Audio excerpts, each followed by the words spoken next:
Matatanda ang ibinunyag na ang administrasyong plano na may Plan C matapos mabigo ang People's Initiative at impeachment laban kay Duterte.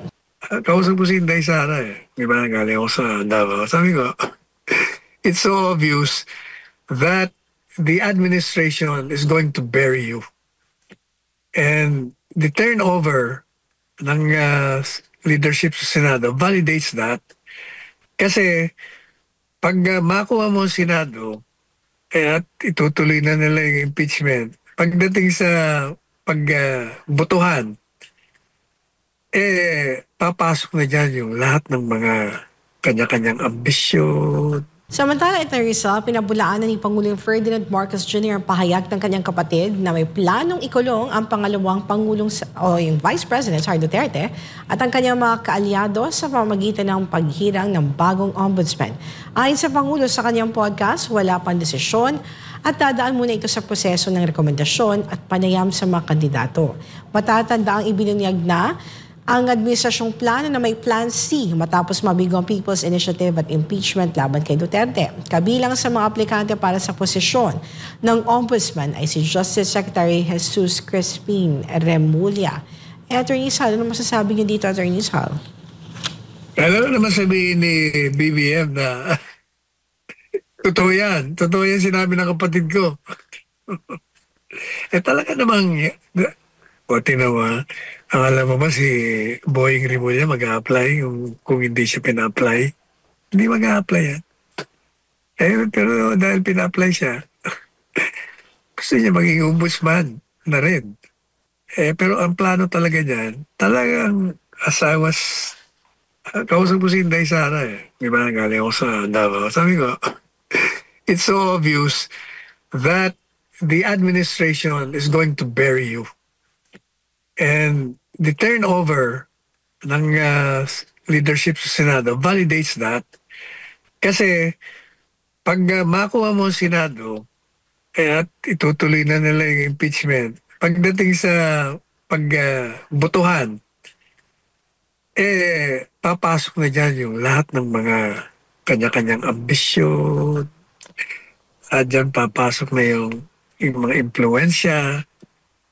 Ang iba, gaya na sinabi ko, dahil sa resulta ng halalan, kasama yung Marcos Duterte issue nung natalo sila, magdadalawang isip sila.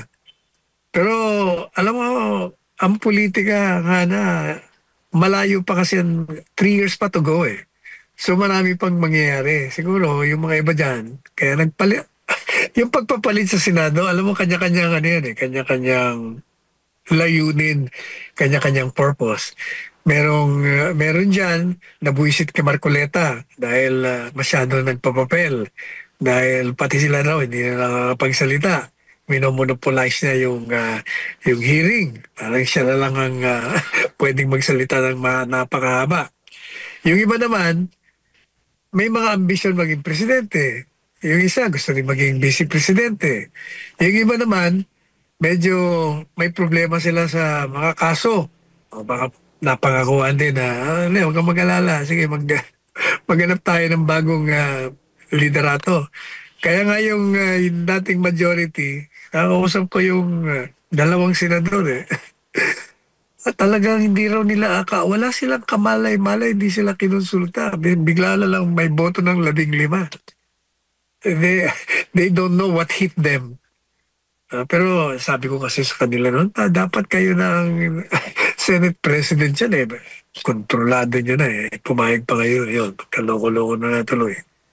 Pero, ang mahalaga dyan, Hana, ang Presidente Duterte, talagang ang kanyang kalagayan, hindi normal. May sakit Marami siyang iniindan sakit. Pagkatapos, pinakulong mo pa. O, di lalo na. Emotionally, magkakaroon ka ng depression doon sa loob. Wala ka naman makakausap doon.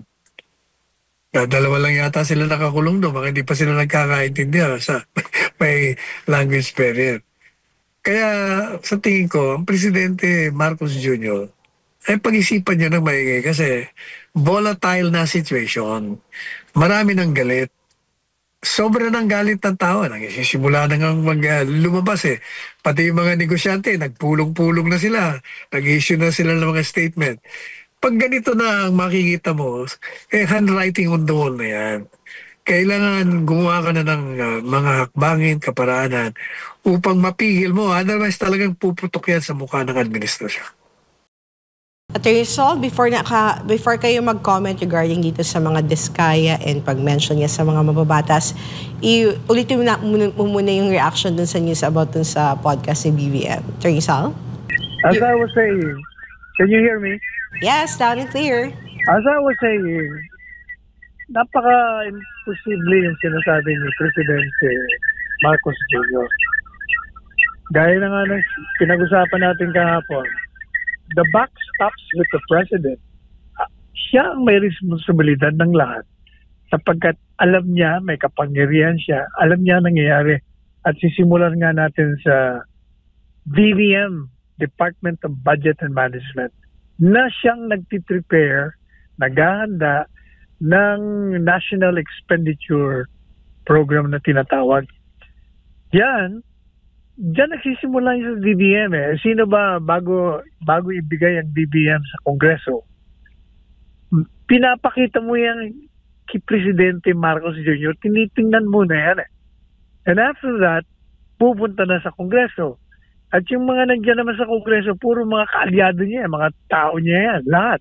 Kapartido niya. Majority sila. Sila ngayon na mag-aayos yan.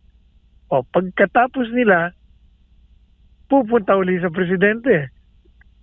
Kung pirmahan niya, tapos na, batas na yan.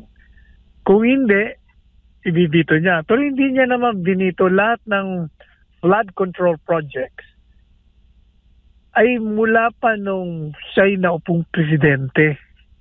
Madaling sabi, pinalusot niya lahat yon.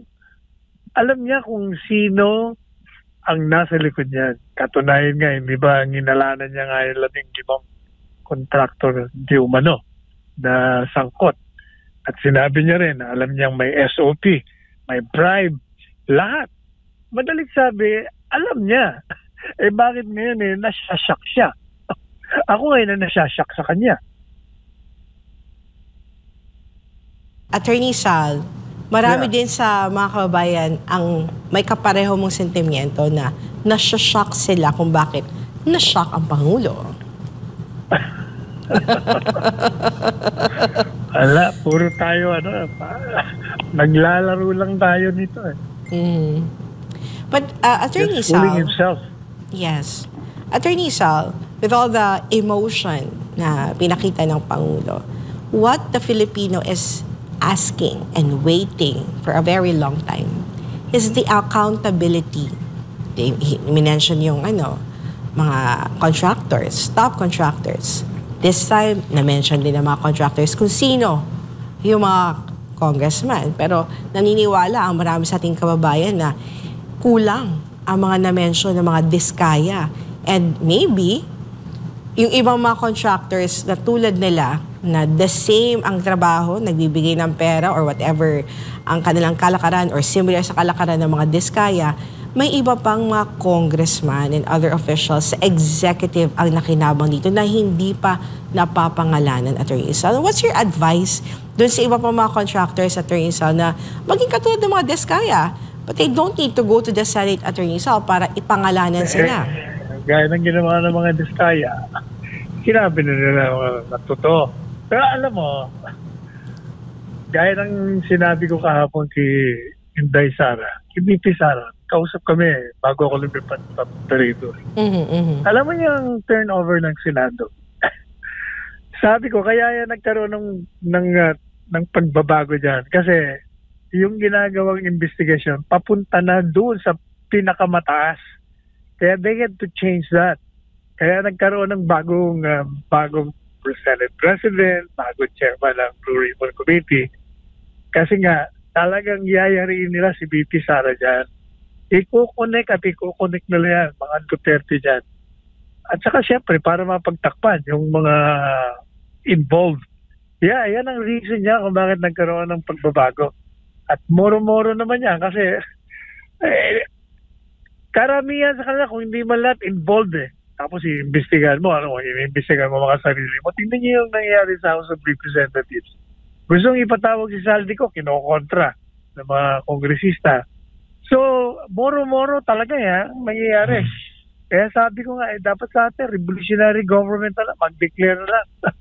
Ngayon, kung itong si Presidente Marcos Jr., as he claims to be clueless or he is not involved at all, then I dare him to declare a revolutionary government at gawin niya ang dapat niyang gawin bilang presidente nitong revolutionaryong gobyerno.